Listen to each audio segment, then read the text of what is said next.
اللہ کا نام لے کر شروع کرتے ہیں. آپ کی پرچیاں. چاند دیکھنے کے بعد ذوالحجہ کے ماہ کے 10 روزے رکھ سکتے ہیں؟ جی رکھ سکتے ہیں. صرف جو 10 تاریخ کا روزہ ہے وہ آپ نے نہیں رکھنا.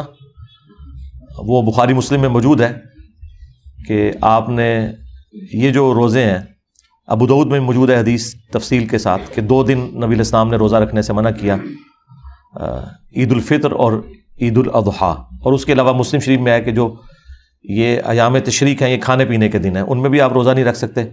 صرف پہلے 9 دن آپ روزہ رکھیں گے. اس میں بھی جو یوم عرفہ کا روزہ ہے، صحیح مسلم میں حدیث موجود ہے، 1 سال کے گناہوں کا وہ کفارہ ہے، گزشتہ اور آنے والے.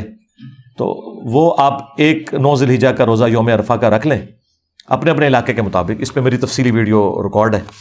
روزہ رکھیں، ضرور رکھیں. حاجی بہرحال صرف اس صورت میں رکھیں گے جب انہوں نے حج تمتع میں قربانی کی استطاعت نہ رکھتے ہوں تو وہ 10 روزے رکھیں گے، 3 حج کے دنوں میں اور 7 گھر آ کے. باقی ظاہر ہے وہاں پہ مشکل ہوتی ہے، اگر کوئی رکھنا چاہتا ہے ضرور رکھیں. لڑکا لڑکی دونوں شادی شدہ ہیں، لڑکی طلاق یافتہ ہے، دونوں کے بچے ہیں. لڑکا پہلی بیوی کو بغیر بتائے. اتنا لمبا لکھنے کی کیا ضرورت ہے؟ صرف یہ پوچھیں کہ کیا پہلی بیوی کو بتائے بغیر آپ دوسری شادی کر سکتے ہیں؟ جی نہیں کر سکتے. بتانا ضروری ہے. اجازت لینا ضروری نہیں ہے، بتانا ضروری ہے. کیونکہ اسلام میں جو ہے وہ چوری چھپے جو نکاح ہے وہ تو زنا ہے. سیدھی سی بات ہے، یہ پوچھنے والی بات ہی کوئی نہیں، سب کو پتہ ہے.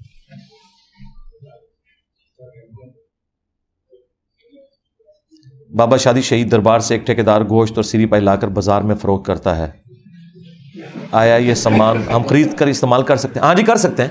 اس کی وجہ ہے کہ جو وہاں پہ کوئی چڑھا کے چلا گیا اور اس کے بعد وہ لوگ جو بیچتے ہیں وہ تو آپ پیسے دے کے خرید رہے ہیں نا. اس طرح تو دنیا میں معاملات چل نہیں سکتے نا.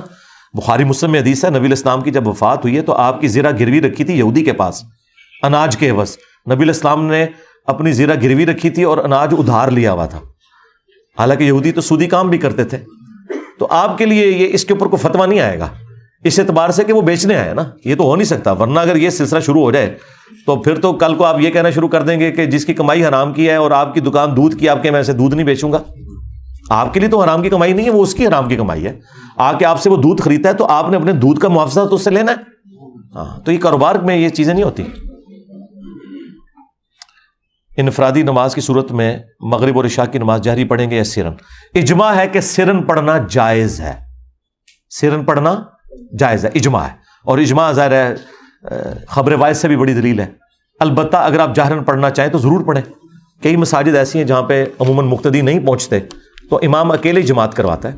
پھر وہ سنن نسائی میں حدیث ہے، تیرے رب کو اس گڈریے پہ بڑا پیار آتا ہے جو پہاڑ کی چوٹی پہ اکیلا اذان اور اقامت کہہ کے جماعت سے نماز پڑھتا ہے، یعنی اکیلا پڑھتا ہے. تو اس میں آپ بلند آواز سے پڑھ سکتے ہیں، ضرور پڑھیں، بلکہ پڑھنی چاہیے. میں جہاں رہتا ہوں وہاں سب بریلوی ہیں جس کی وجہ سے میں رفع دین نہیں کرتا. کیا میری نماز ہو جائے گی؟ نہیں. تو بریلوی ہیں تو آپ رفع دین کیوں نہیں کرتے؟ وہ کاٹتے ہیں آپ کو. یہ کون سی بات ہے بریلوی ہیں رفع دین نہیں کرتے؟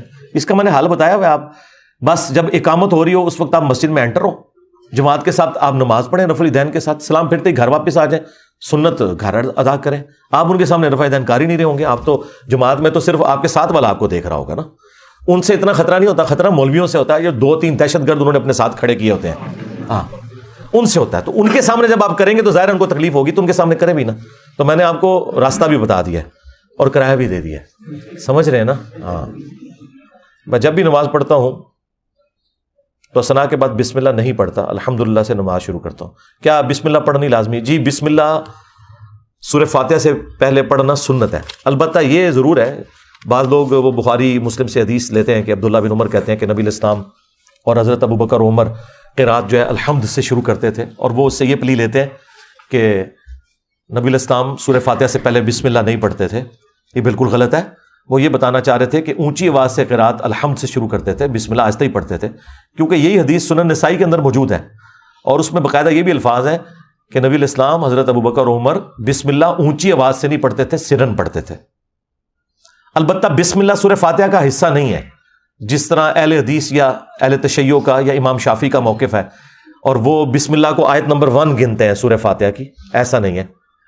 سورۃ الفاتحہ الحمد سے شروع ہوتی ہے. اس پہ میری پوری تفصیلی ویڈیو ریکارڈ ہے اور میں نے ثابت کیا ہے کہ امام حنیفہ رحمۃ اللہ علیہ کا موقف بالکل درست ہے کہ سورہ فاتحہ کا حصہ نہیں ہے بسم اللہ. البتہ ساری صورتیں جب سٹارٹ سے پڑھی جائیں گی تو ان کے شروع میں بسم اللہ ہوتا ہے، سوائے سورہ التوبہ کے۔ قرآن کے تعارف میں بھی میں نے بڑی تفصیلی اس کے اوپر بات کی ہوئی ہے۔ میں اپنے بیٹے کو دین کی تعلیم دینا چاہتا ہوں، مجھے کوئی ادارہ بتا دیں۔ الہدا انٹرنیشنلی ہمارے علم میں ہے جی، جہاں سے آپ دینی تعلیم دے سکتے ہیں۔ باقی میرا تو مشورہ یہ ہے کہ جس طرح آپ کو دینی تعلیم ہماری ویڈیوز کی برکت سے پتہ چلی، آپ بھی اپنی اولاد کو دینی تعلیم اسی طرح سکھائیں اور انہیں کالجز اور یونیورسٹیز میں پڑھائیں تاکہ ان کی بات بھی کوئی سنے۔ مولویوں کی تو کوئی اوقات ہی نہیں ہے، آپ یہ چاہتے ہیں دینی تعلیم دے کے پھر بعد میں مسجد ہی اس کو کھول کے دینی ہے آپ نے، اور کمائی کا اڈا اس نے بنانا ہے، تو وہی کچھ ہی وہ بن جائے گا۔ دینی تعلیم کے لیے کوئی یہ ضروری نہیں ہے کہ آپ نے کسی مدرسے میں ہی جانا ہے۔ میرے گاؤں میں ایک مسجد ہے جس میں دربار بھی ہے، یعنی قبریں ہیں، درمیان میں لوگ نماز پڑھتے ہیں اور دائیں بائیں قبریں موجود ہیں۔ ویسے ایسے ہونا نہیں چاہیے، بخاری مسلم میں ہے کہ نبی علیہ السلام نے قبروں پہ نماز پڑھنے سے منع کیا، لیکن وہ اسپیسیفکلی اس صورت میں ہے کہ جب آپ قبر کے اوپر نماز پڑھ رہے ہو۔ ہاں، مسلم میں ایک حدیث ہے کہ قبروں کی طرف رخ کر کے نماز پڑھنے سے بھی نبی علیہ السلام نے منع کیا، تو اس صورت میں تو آپ کے سامنے قبر نہیں ہونی چاہیے۔ لیکن اگر آپ کے سامنے قبر ہو اور قبر اور آپ کے درمیان کم از کم اتنی دیوار حائل ہو جو یہ کونی سے لے کے یہاں تک بنتی ہے، یعنی 1.5 فٹ سترا جسے کہتے ہیں، پھر آپ کی نماز درست ہوگی، پھر وہ اس میں ایشو نہیں ہوگا۔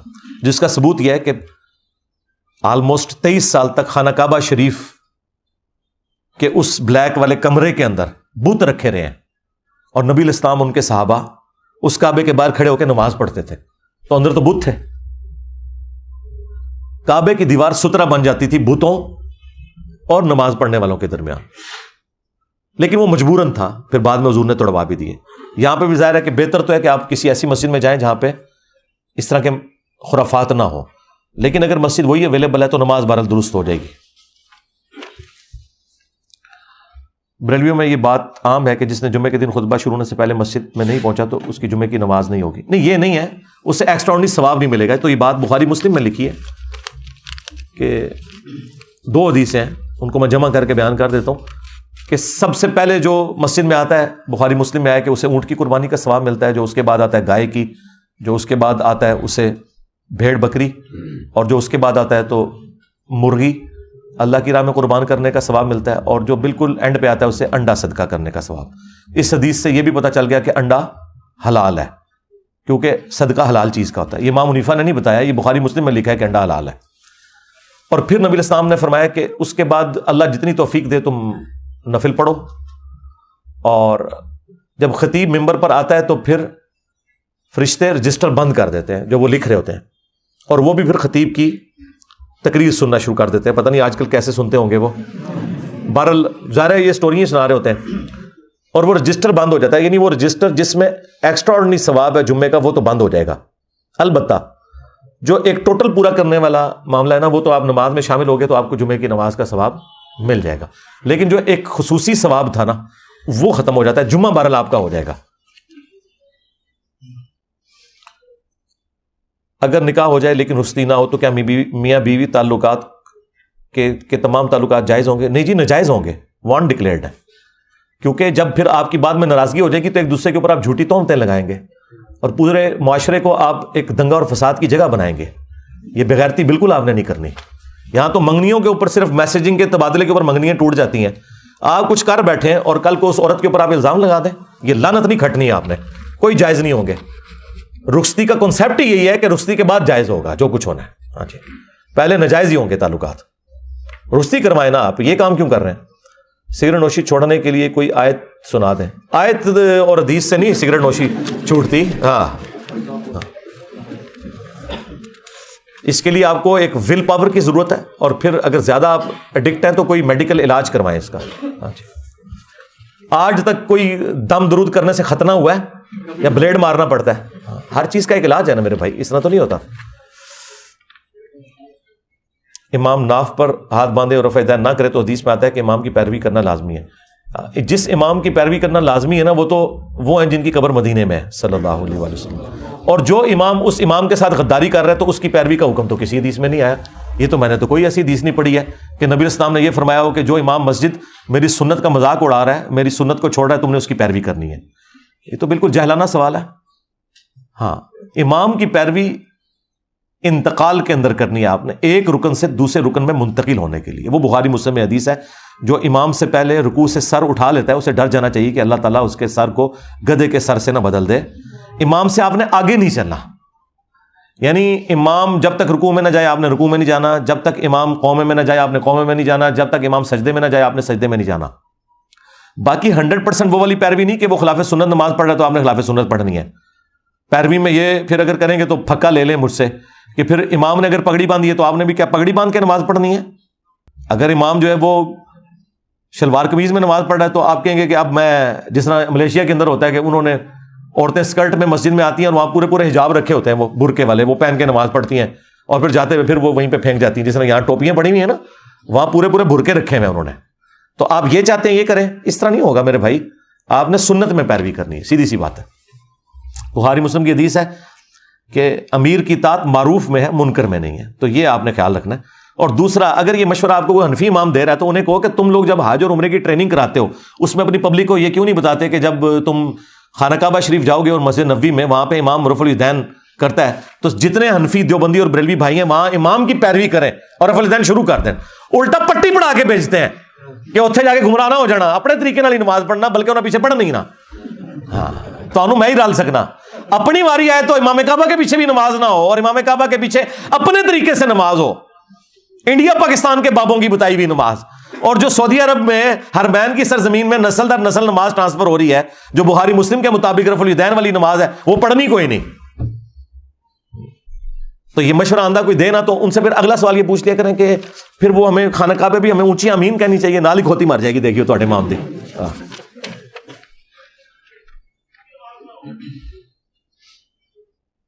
قربانی کے لیے جانور کی عمر شرط ہے؟ جی, دوندا ہونا شرط ہے. عمر جتنی بھی ہے دوندا ہونا شرط ہے. جب تک دوندا نہیں ہے, یہ کہتے ہیں جی پکا کھیرا ہے, پکا 1 سال دا ہے, نہیں نہیں, دوندا ہونا. مسلم میں واضح الفاظ موجود ہیں کہ مسنہ کی قربانی ہوگی جس کے 2 دان نیچے والے نکلے ہوئے ہوتے ہیں. بکرا دوسرے سال میں جا کے دوندا ہوتا ہے, گائے تیسرے سال کے سٹارٹ میں ہوتی ہے اور اونٹ 5ویں سال کے سٹارٹ میں ہوتا ہے. حنفی حضرات کا کیا لینا دینا قرآن و حدیث کے ساتھ بھائی؟ اگر 4 رکعتوں والی نماز میں 2 یا 3 رکعتیں پڑھ کر سلام پھیر دیں اور بعد میں یاد آئے تو بقیہ نماز ادا کرنی ہے. اگر تو بعد سے مراد اسی وقت ہے یا آپ گھر جا رہے تھے راستے میں, لیکن بعد سے مراد یہ ہے کہ بات زور کی ہو رہی ہے اور آپ کے عشاء کے وقت یاد آیا, پھر تو پوری نماز ہی پڑھیں. اگر اسی وقت یاد آ گیا تو بھلے آپ نے کسی سے گفتگو بھی کر لی ہے یا آپ کا وضو بھی ٹوٹ گیا, اسی وقت وضو کریں اور وہیں سے نماز شروع کریں.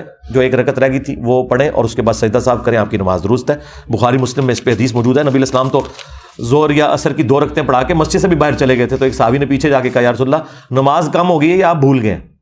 تو آپ نے فرمایا نہ نماز کم ہوئی اور نہ میں بھولا ہوں, یعنی آپ یہ بھی بھول گئے کہ آپ بھول چکے ہیں. ہاں, آپ بابوں کے علم غیب کو لے کے بیٹھے ہوئے.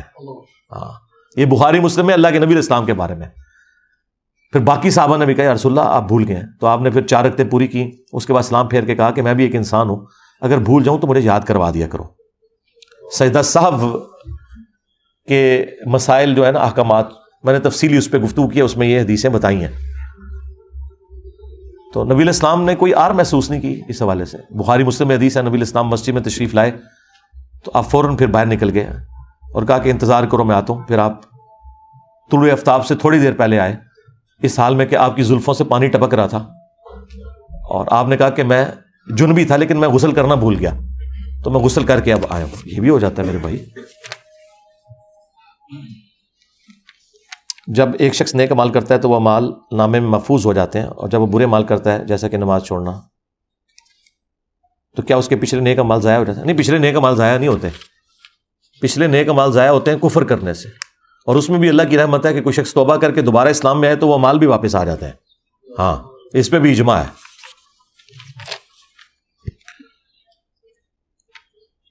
مسند احمد کی حدیث میں آپ نے حضرت علی حضرت عائشہ کو ظالم کہا, حالانکہ اس حدیث میں ظالم جیسے الفاظ نہیں. آپ کی ویڈیو حدیث مطالبہ پر دکھائی جا سکتی ہے. جی جی, یہ دکھا نہیں کیا آپ نے, اس کے اوپر میں 1.5 سال پہلے تفصیلی ویڈیو ریکارڈ کروا چکا ہوں. سیدہ عائشہ کی گستاخی, اس میں نے اس کی پوری کلیریفیکیشن دی تھی. ظالم کا لفظ نہیں, وہاں پہ بدبخت کا لفظ ہے, تو آپ بدبخت کا لفظ استعمال کر لیں. جن لوگوں نے آپ کو یہ پٹی پڑھائی ہے ان کو ذرا کہیں کہ آ کے ممبر پہ گئے حضرت عائشہ کو, حضرت علی کو بدبخت تو پھر آپ کو پتہ چلے گا کہ ظالم لفظ تو بہت چھوٹا ہے، تو میں نے تو اس کو سافٹ اردو میں بیان کیا تھا، وہاں پہ شقی کے الفاظ موجود ہیں، بدبخت کے، تو میں نے اسے سافٹ ظالم کا لفظ استعمال کیا تھا. اور ظالم عربی زبان میں اور اردو میں کہتے ہیں جو بندہ راہ حق سے ہٹ کے کوئی بات کرے، اور یہاں تو پورا لفظ ہے بدبخت. تو وہ باقی تفصیل آپ اس میں دیکھ لیں. پاکستان میں کون سا نظام بہتر ہے، جمہوریت یا خلافت؟ خلافت ہی بہتر ہے، اور جمہوریت اسلامک ڈیموکریسی جو ہے وہ خلافت کی ہی ماڈرن فارم ہے.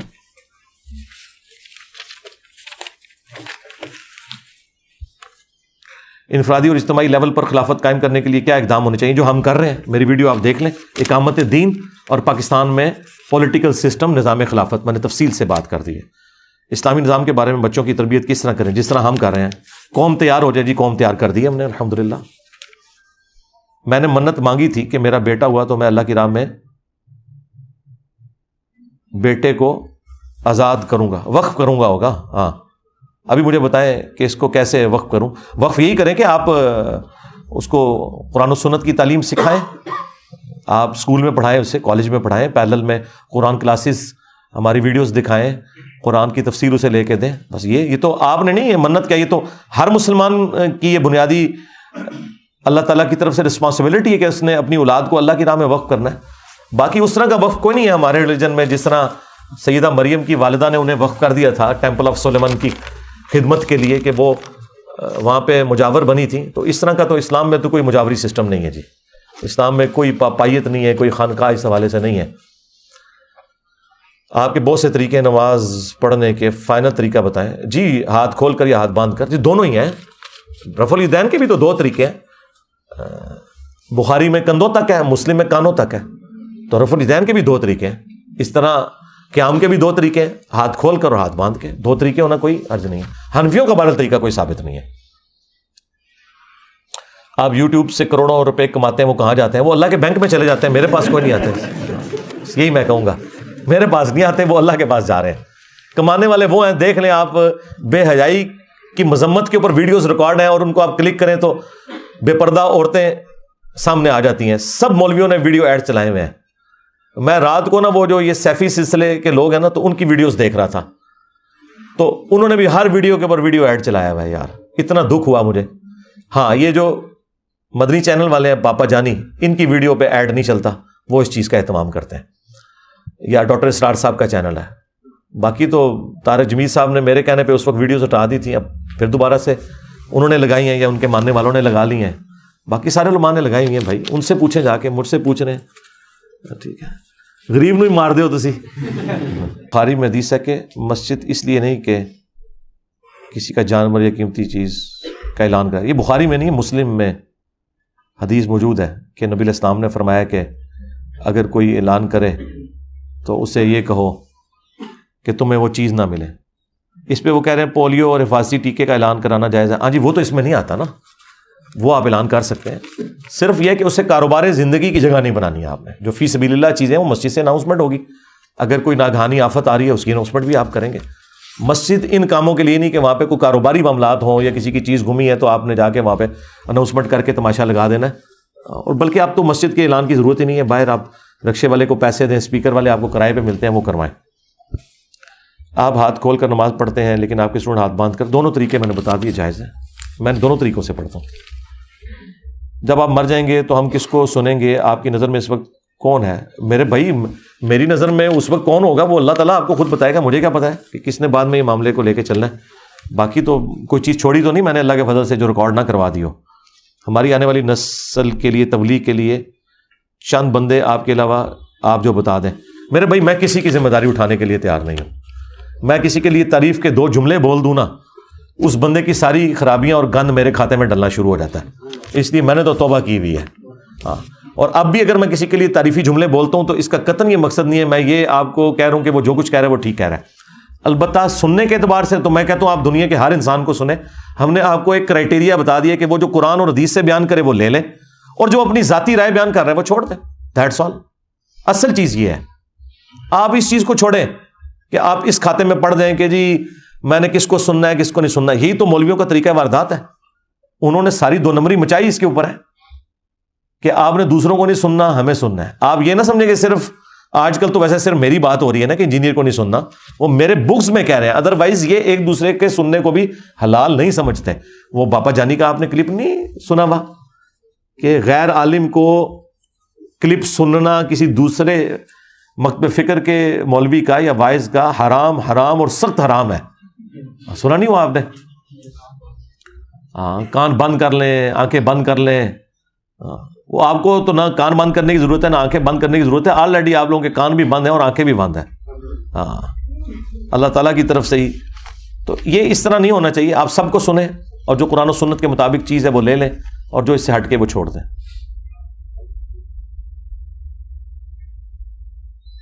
کسی کو کہنا کہ تیری ماں دا قسم آیا ہے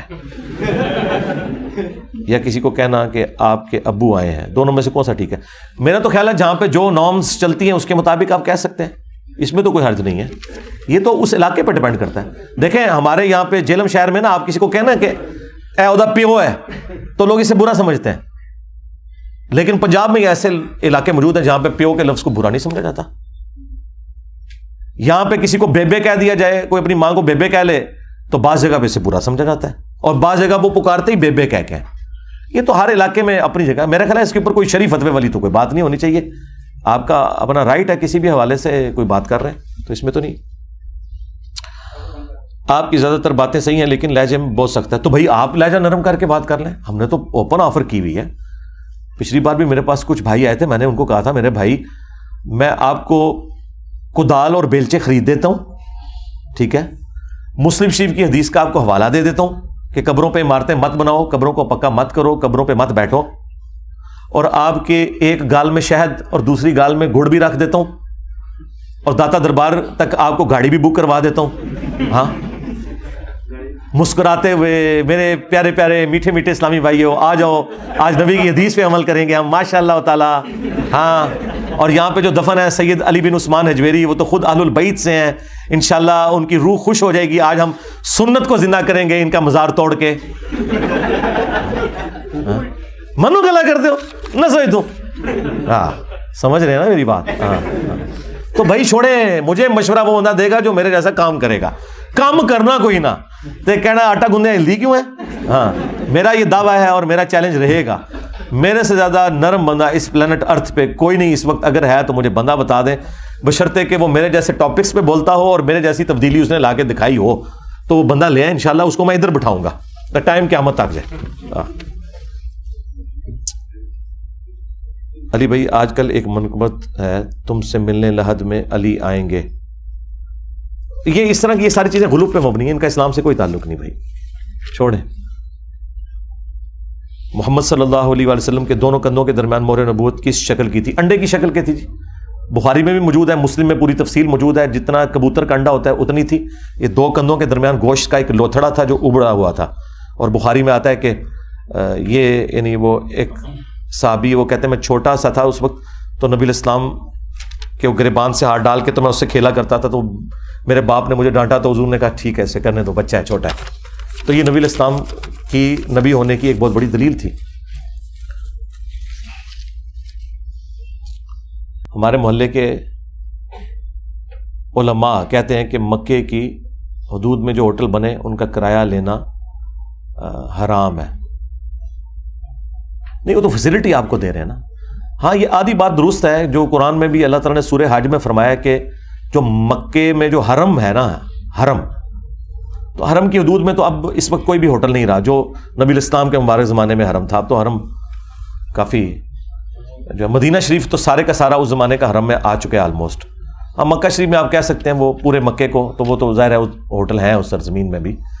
تو جو مسجد نبوی ہے یا بیت اللہ شریف ہے, اسپیسیفکلی قرآن میں بیت اللہ شریف کے بارے میں آیا کہ وہ مکے کے رہنے والے لوگوں کے لیے اور جو باہر سے مکے میں آ رہے ہیں ان کے لیے وہ برابر ہے. وہاں پہ اس مسجد میں رہنے کی نہ تو اجازت کسی سے لینے کی ضرورت ہے اور نہ اس کا کوئی کرایہ چارج کر سکتا ہے. وہ ہمارا اپنا سمجھ لیں گھر ہے. جس طرح ہم اپنے گھر میں رہ سکتے ہیں نا, اس طرح ہر مسلمان جس کے پاس لا الہ الا اللہ محمد رسول اللہ کا سرٹیفکیٹ موجود ہے تو مسجد الحرام اس کا اپنا گھر ہے, وہ وہاں پہ رہ سکتا ہے. اسی وجہ سے آپ دیکھتے ہیں کہ مسجد حرام کبھی بھی بند نہیں ہوتی. مسجد نبوی پھر بھی وہ بند کر دیتے ہیں رات کو سوائے رمضان کے, لیکن جو مسجد حرام ہے بیت اللہ شریف وہ تو کھلی رہتی ہے، لیکن اس میں پھر صفائی کا بھی خیال رکھنا چاہیے. ہوٹل تو کر سکتے ہیں، ہوٹلوں کا تو کوئی مسئلہ نہیں ہے نا. بسم اللہ کو 786 لکھنا کیسا ہے؟ بسم اللہ کو 786 لکھنا جائز ہے، لیکن اگر آپ یہ کہیں گے اس کی برکات ہے وہ والی، تو وہ تو نہیں ہے. ایک لینگویج کے طور پہ بسم اللہ کو آپ 786 حروف ابجد کی زبان میں بھی لکھ سکتے ہیں. بسم اللہ کو آپ BISMILLAH کر کے بھی لکھ سکتے ہیں. لکھنے کی حد تک تو ٹھیک ہے، یہ ایک کوڈ ورڈز کے طور پہ یہ لینگویج ہے. حروف ابجد سے چڑ نہ کھایا کریں، ہمیں اس کے تعویذات کا مسئلہ ہے کہ تعویذات نہیں اس کے لکھنے چاہیے. باقی زبان کے طور پہ تو ٹھیک ہے، یہ اس میں تو کوئی حرج نہیں ہے. لڑکی میکے جا کر قصر نماز پڑھے گی؟ ہاں جی، لڑکی تو پڑھے گی، ظاہر ہے وہ تو ہجرت کر چکی ہے نا. لڑکا اپنے ماں باپ کے گھر جا کے قصر نماز نہیں پڑھے گا، لڑکی تو پڑھے گی کیونکہ وہ ہجرت کر کے اپنے مرد کے ساتھ آ چکی ہوئی ہے.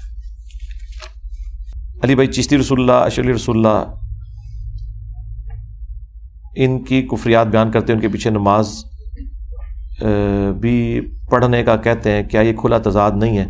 بھائی جب کوئی امام میرے سامنے آ کے کہے گا نا کہ میں چشتی رسول اللہ کو جائز سمجھتا ہوں، تو میں اس کے پیچھے کبھی بھی نماز نہیں پڑھوں گا، بالکل نہیں. وہ تو جان چھڑاتے پھر رہے ہیں. اب سارے ان کے بڑے بڑے مولوی سامنے نکل کے نہیں کہہ رہے کہ یہ کفر ہے، بعد میں داخل کر دیا.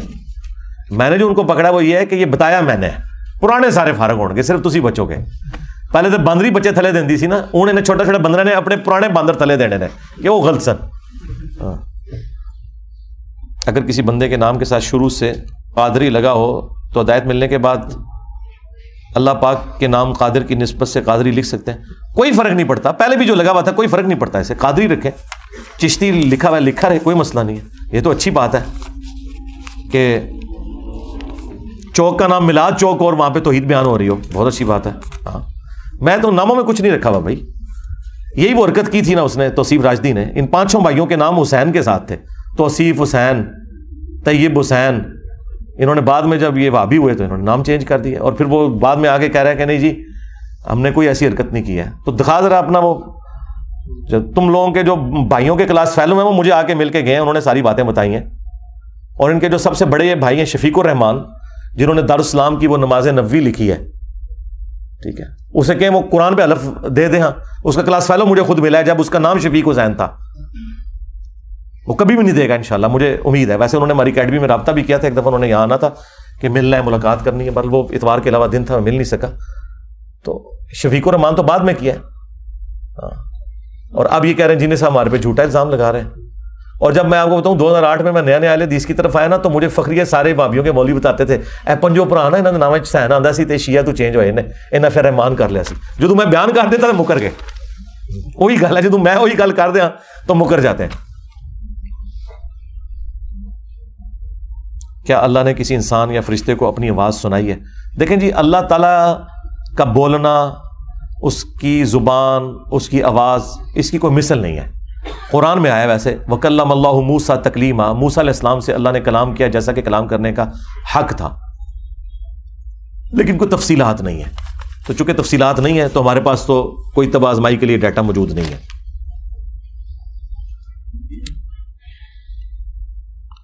What are the responsibility of a teacher in this dawah? How can I teach my students a real lesson of life? آپ سب سے پہلے تو یہ مجھے بتا دینا آپ کس سبجیکٹ کے ٹیچر ہیں. تو ٹیچر کی ذمہ داری یہ ہے کہ جو سبجیکٹ کی آپ تنخواہ لے رہے ہیں بس وہی پڑھائیں جی، اس سے زیادہ آپ کا کوئی اختیار نہیں ہے. یہ بہت ظلم ہے کہ ایک انگلش کا پروفیسر جو ہے وہ ڈاکنز کی کتاب کا تعارف کروانا شروع کر دے، اور ایک جو ہے وہ فزکس کا مولوی جو ہے وہ خلافت و ملوکیت کا تعارف کروانا شروع کر دے. نہیں بھائی، جس چیز کی تنخواہ کھا رہے ہو نا بس وہی پڑھاؤ آپ. ہاں اگر آپ اسلامک اسٹڈیز پڑھا رہے ہیں پھر آپ اسلام ضرور پڑھائیں، ورنہ کسی بھی ٹیچر کا یہ کام نہیں ہے کہ وہ فزکس کا پروفیسر ہے اور وہ اسلام بیچ میں داخل کر رہا ہے. ہاں کبھی مثال کے طور پہ کسی فزیکل فینامنا آف نیچر پہ بات ہو سکتی ہے، ادروائز دین کے لیے پلیٹ فارم جو ہے نا وہ اسکول کالج میں آپ یہ حرکتیں نہ کریں. ہاں اپنے پرسنل لیول پہ جو کرنا ہے وہ ضرور کریں. اگر سگا بھائی مکان خالی نہیں کر رہا ہو تو کیا کریں؟ بھائی جوڈیشری کا کیس ہے، کسی وکیل سے رابطہ کریں. باقی لڑائی تو نہیں آپ کر سکتے، عدالتوں سے ہی رجوع کریں گے نا.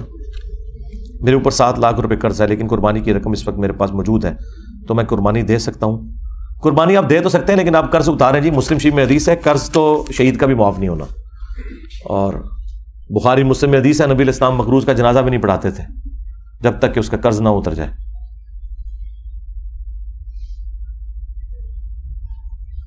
میری ساس نے اپنی شادی شدہ بیٹی کے پیچھے لگ کے گھر کا ماحول بہت خراب کیا ہوا ہے اور گھر کا سامان اٹھا کر باہر رکھ دیتی ہے، جبکہ جس کامیابی بھی پتہ نہیں یار، یہ اردو تو ذرا پڑھ کے صحیح طرح لکھ دیا کرو بھئی، کہنا کیا چاہ رہے ہو؟ اب میں کیا کروں میرے بھائی، ہم تو صبر کی تلقین نہیں کر سکتے ہیں، اگر قانونی معاملہ ہے تو قانونی اختیارات کریں۔ میاں بیوی کی لڑائی کا جو قرآن میں سلوشن یہ آیا ہے کہ آپ نے جب میاں بیوی کی لڑائی ہو تو ایک حکم مرد کی طرف سے اور ایک حکم عورت کی طرف سے بیٹھے گا، ایک بڑا، یعنی دونوں طرف سے بڑے بیٹھیں گے اور وہ آپس میں ایک دوسرے کے ساتھ ڈسکشن کر کے کوئی راستہ حق کے تلاش کرنے کی کوشش کریں گے، بس یہ ہے۔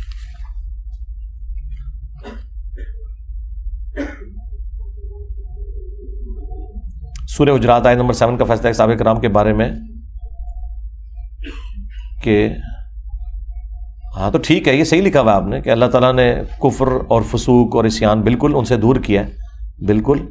اس کا مطلب پھر آپ یہ بھی نکالیں گے کہ کسی صحابی نے زنا نہیں کیا ہوا، زنا کرنا فسق ہے، تو ہم پھر بخاری مسلم سے بتاتے ہیں نبی الاسلام نے تو حد بھی جاری کی ہے۔ تو یہ آپ اس طرح رزلٹ کیوں نکال لیتے ہیں کہ آپ جنرل یہ فتویٰ لگا دیں؟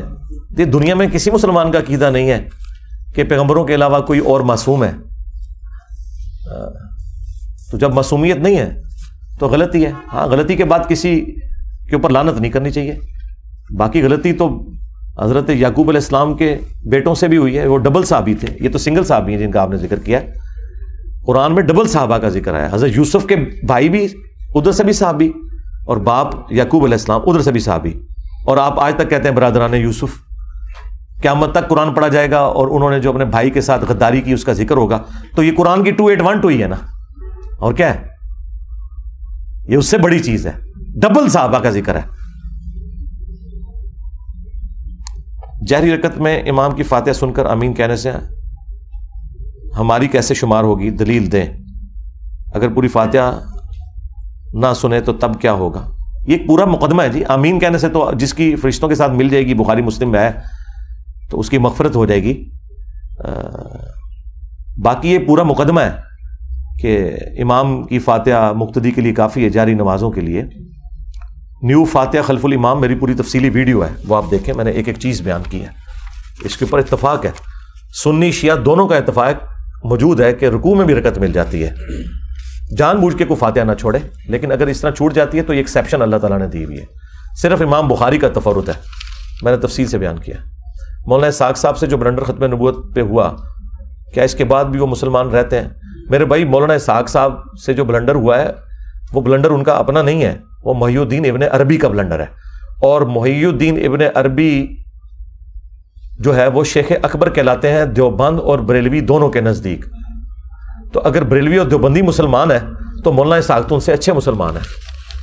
ٹھیک ہو گیا، باقی غلطی اپنی جگہ ہے۔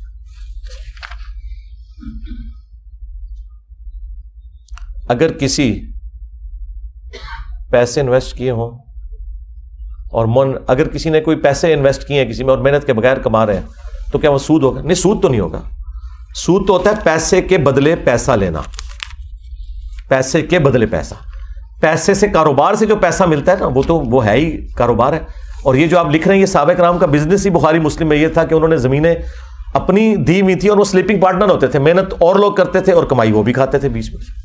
اور اس سے بڑھ کر آج کل جو سونا ہے پچھلے 1-1.5 سال میں آلموسٹ 1.5 لاکھ روپیہ تولے کے پیچھے بڑھ گیا، یعنی کسی کے پاس اگر 5 تولے سونا تھا 8 سے سال پہلے، تو آج وہ 10 تولے سونا اس زمانے کا جو اس کے برابر ہو چکا ہے۔ تو کیا ہم کہیں گے اوپر والا حرام کا ہو گیا اس کا؟ نہیں، اس طرح نہیں، یہ جملہ ہی غلط ہے کہ بغیر محنت کی کمائی حرام ہوتی ہے، نہیں۔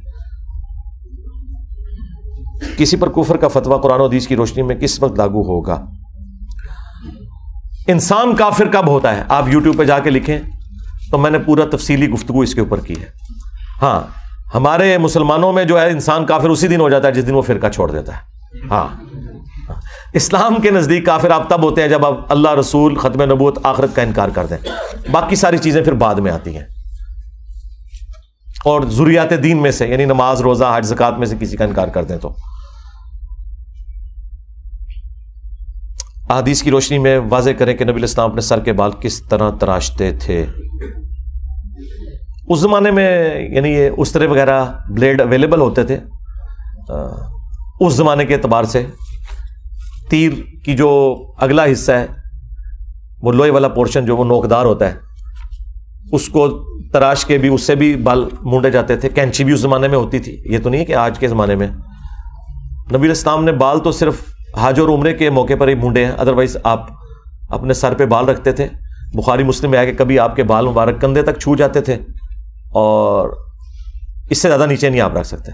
کبھی یہ کان کی لو تک, کبھی آدھے کان تک, بس اس سے اوپر آپ بال نہیں رکھتے تھے. شادی کے بعد والدین سے علیحدہ رہنا حدیث سے واضح کریں. میں نے تو بتایا حدیث میں تو ساس سسر کا کوئی کنسیپٹ ہی نہیں میرے بھائی. آپ ثابت کریں کہ والدین کے ساتھ رہتے تھے, ہاں یہ صرف جائز ہے. تو علیحدگی خود بخود ہو جاتی تھی, لیکن لڑکے نے ماں باپ کا حق پورا کرنا ہے, اپنی بیوی کے ذریعے سے نہیں, خود کرنا ہے. بیوی کر دے تو بہت اچھی بات ہے, بیوی آپ کی بڑی نیک ہے اگر یہ کر رہی ہے تو. ذاکر نائک کی طرح بچوں کی بنیادی تعلیم کے لیے اسکول بنانا. میرے بھائی ڈاکٹر ذاکر نائک نے اسکول اس لیے بنا لیا ہے کہ اس نے کروڑوں روپیہ چندہ لیا ہے لوگوں سے. میں اپنی عزت نفس خراب نہیں کر سکتا یہ کر کے, کیونکہ میں نے وہ کام کیا جو ذاکر نائک نے نہیں کیا. اور یہی وجہ ہے کہ ذاکر نائک کے خلاف کوئی ہنگامہ نہیں ہے. وہ ایک جدید کے مسئلے پہ تھوڑا سا بریلویوں نے, شیعہ نے اٹھایا, کبھی اہل حدیث نے اس کی کسی بلنڈر کو کبھی آئیڈینٹیفائی نہیں کیا کہ اس کے خلاف ہنگامہ کھڑا کیا ہو, کوئی ایف آئی آر کٹوائی ہو, کچھ بھی نہیں. تو اس سے اندازہ کریں کہ وہ تو یعنی ایز سچ اسے وہ تکلیفیں نہیں کاٹنی پڑ رہی ہیں جو ہمیں کاٹنی پڑ رہی ہیں, کیونکہ ہم نے فرقوں کو ہاتھ ڈالا ہے نا. اس کا تو زیادہ معاملہ غیر مسلموں کے ساتھ ہے, ادھر تو سارے فرقے ہیپی ہیں کہ بہت اچھا ہے, اسی لیے وہ پھر ان کی طرف بھی نہیں آیا, نہ اس کی کمپیٹنسی تھی.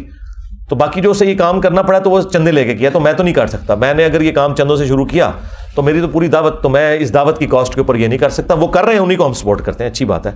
الہدا انٹرنیشنل والے کر رہے ہیں, جماعت اسلامی والے دار ارقم اسکول چلا رہے ہیں, ہم انہیں سپورٹ کرتے ہیں. جیسے ذاکر نائک جگہ جگہ جا کر تبلیغ کرتے ہیں, آپ جہلم سے باہر نہیں نکلتے. میں تو دنیا میں ہر جگہ موجود ہوں اللہ کے فضل سے. مجھے بتائیں کون سی جگہ ہے. ذاکر نائک کو تو صرف چند ایک پڑھے لکھے طبقے کے لوگ سنتے ہیں. دنیا کی ہر مسجد, ہر فرقے, ہر مدرسے کا مسئلہ تو میں ہوں, ذاکر نائک تو نہیں ہے. ہاں تو میں تو پہنچا ہوں میرے بھائی. جائیں کوئی مدرسہ بتائیں, وہاں سے وی لاگ بنائیں کہ میں اس مدرسے میں کھڑا ہوں, یہاں کوئی علی بھائی کو نہیں جانتا. تو ایسا ہے ہی نہیں ہے. باقی وہ فزیکلی جانے کی ضرورت نہیں. اب انہوں نے بھی ٹور آلموسٹ ختم کر دیے, کوئی نہیں جاتے, ویڈیوز کے ذریعے ہوتا ہے, جانے کی ضرورت نہیں نا. کیا 2 یا 3 مرد ایک موٹر بائک پر بیٹھ سکتے ہیں اکٹھے؟ الیاس قادری صاحب کے نزدیک یہ ناجائز ہے. دیکھیں الیاس قادری صاحب نے جو بات کی ہے وہ اپنی جگہ درست ہے, میں اس کو کنڈیم نہیں کرتا. اگر وہ والا معاملہ ہو تو بالکل غلط ہے, حرام ہے. لیکن ہر ایک بندے کو اس کے ساتھ لیٹ کر دینا یہ بھی غلط بات ہے. کیا یہ ایمان کی کمزوری ہے کہ کوئی شخص آپ کے سامنے غلط کام کرے, نماز سنت کے مطابق نہ پڑھے لیکن جان بوجھ کے آپ اس کی اصلاح نہ کریں؟ ایمان کی کمزوری نہیں ہے. کمزوری اس صورت میں جب وہ آپ سے متعلقہ آدمی ہے, آپ کا رشتہ دار ہے, آپ کا قریبی ہے, تب بھی آپ اسے نہ بتائیں, تو پھر تو آپ کوئی اور بات نہیں رہنی چاہیے. تو باقی مولویوں کی اصلاح کی کوشش نہ کریں, یہ بیونڈ ریپیئر ہے, چھوڑ دیں. کیا موٹاپا گناہ ہے؟ موٹاپا گناہ تو نہیں ہے, لیکن صحت کا خیال نہ رکھنا یہ بھی تو اللہ تعالیٰ کی ناشکری ہے. تو موٹاپے کو پسند نہیں کیا گیا. نبی علیہ السلام تو موٹاپے کو پسند نہیں کرتے تھے. قرب قیامت کی جو بخاری مسلم میں ایک نشانی وہ یہ بھی بتائی گئی ہے کہ لوگ موٹاپے کو پسند کریں گے. تو اسے نیگیٹو چیز کے طور پر, ظاہر ہے موٹے بندے کی کیا زندگی ہے نہ وہ بیٹھ کے وضو صحیح طریقے سے کر سکتا ہے, نہ وہ غیر ضروری بال صحیح طریقے سے کاٹ سکتا ہے. عذاب بنی ہوتی ہے اس کی زندگی اس کے لیے. موٹے بندے کا کیا کام ہے؟ بریلوی مسجد میں آمین کہنے پر روکا جاتا ہے, باقاعدہ نوٹس بورڈ لگا دیا گیا.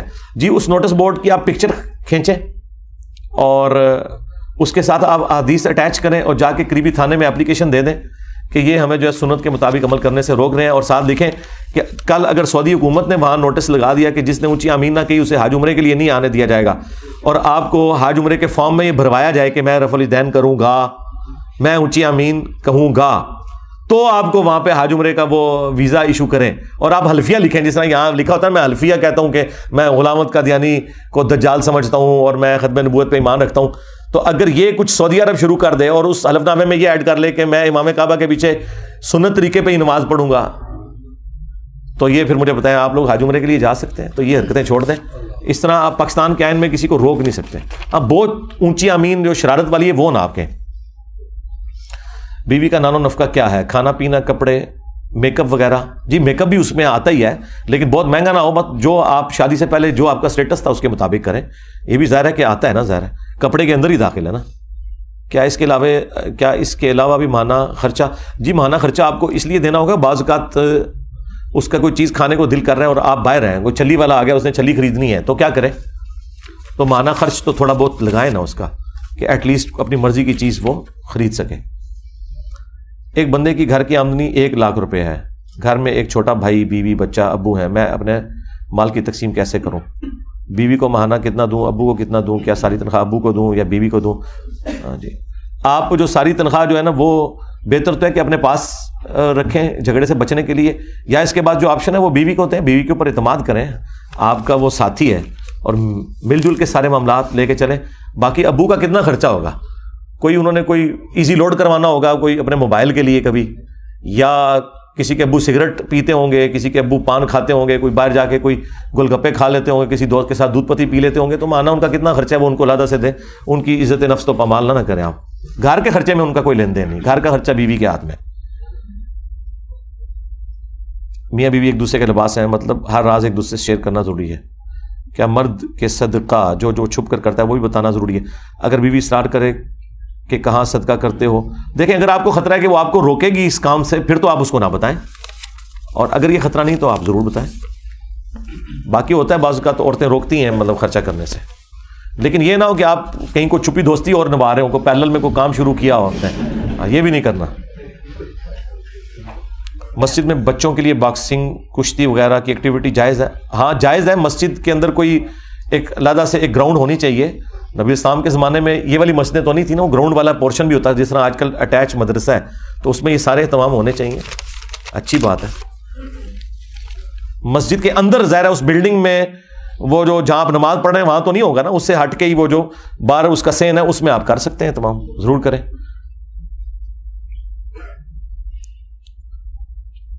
سورہ فاتحہ کا ترجمہ اور تشریح جی تفصیل سے ریکارڈ ہے، اتنے بہترین انداز میں، بلکہ ہدایہ وکٹری چینل پہ تو باقاعدہ انہوں نے سینز لگا کے اس کی ڈیمانسٹریشن کی ہے، وہ آپ دیکھیں.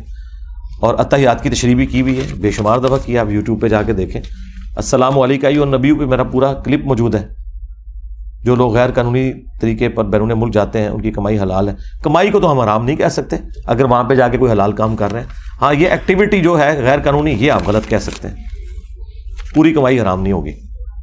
لیکن یہ بھی یاد رکھیے گا، یہ جو سمندر پار کرتے ہوئے مارے جاتے ہیں اور اس طریقے سے یہ تو مطلب جان بوجھ کے خودکشی کر رہے ہیں نا. اب مجھے بتائیں، آپ اٹلانٹک کو کراس کر رہے ہیں، اتنا وہ ٹھنڈا سمندر ہے، وہاں تو کسی کو تیراکی بھی آتی ہو وہ بھی 1 منٹ سے زیادہ زندہ نہیں رہ سکتا، مر جائے گا سردی سے ہی اگر سمندر میں گر جائے تو یہ تو اب کوئی طریقہ نہیں ہے نا. اسلام میں حسن اخلاق کا کیا حکم ہے؟ کسی سے لان تان کرنا بالکل ناجائز ہے جی، حرام ہے، ایسا نہیں کرنا چاہیے. حسن اخلاق سے پیش آنا چاہیے.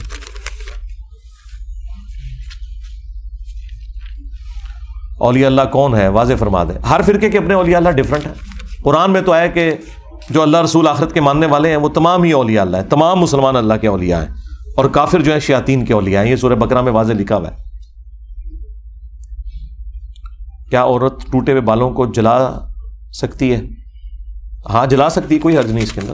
ٹوڑے نہ کرے بس، جلا سکتی ہے، دفنا سکتی ہے، پھینک سکتی ہے.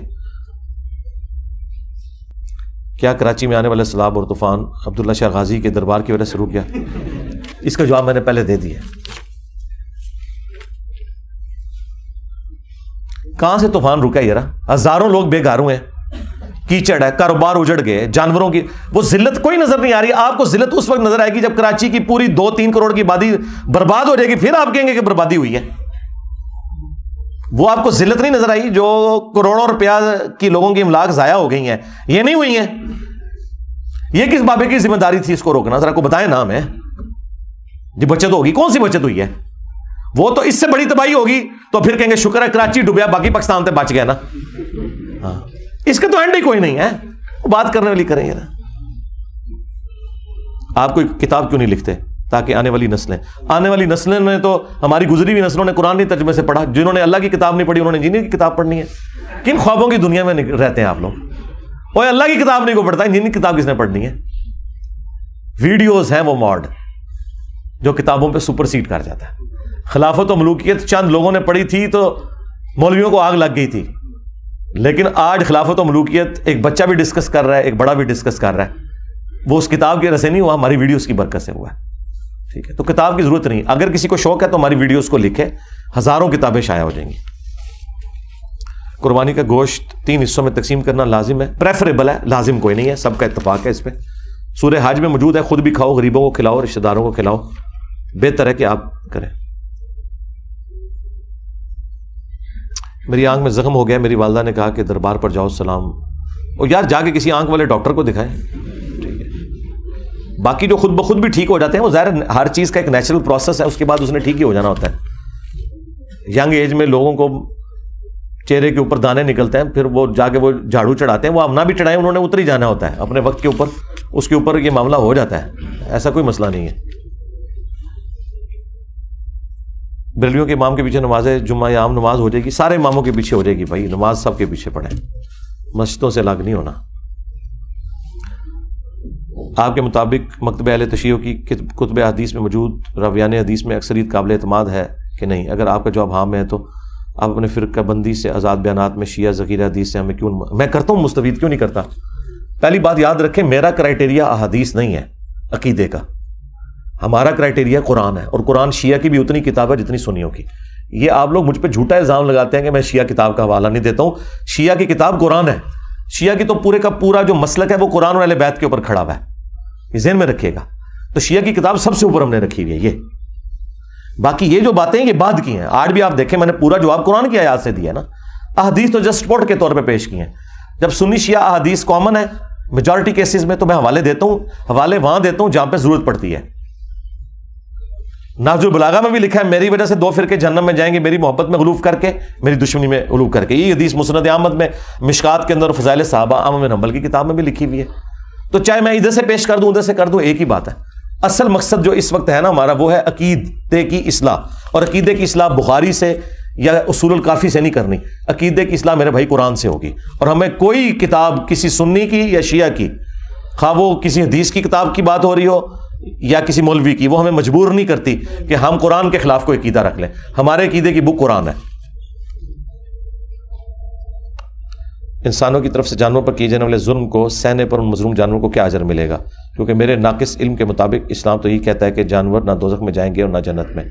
عرض یہ کہ انسانی ظلم سہنے پر, یہ ظلم تو آپ کہہ رہے ہیں نا, یہ ظلم ہے یا نہیں ہے اس کی ڈیفینیشن وہ جانور کریں گے جو اپنے رب کے ماننے والے ہیں.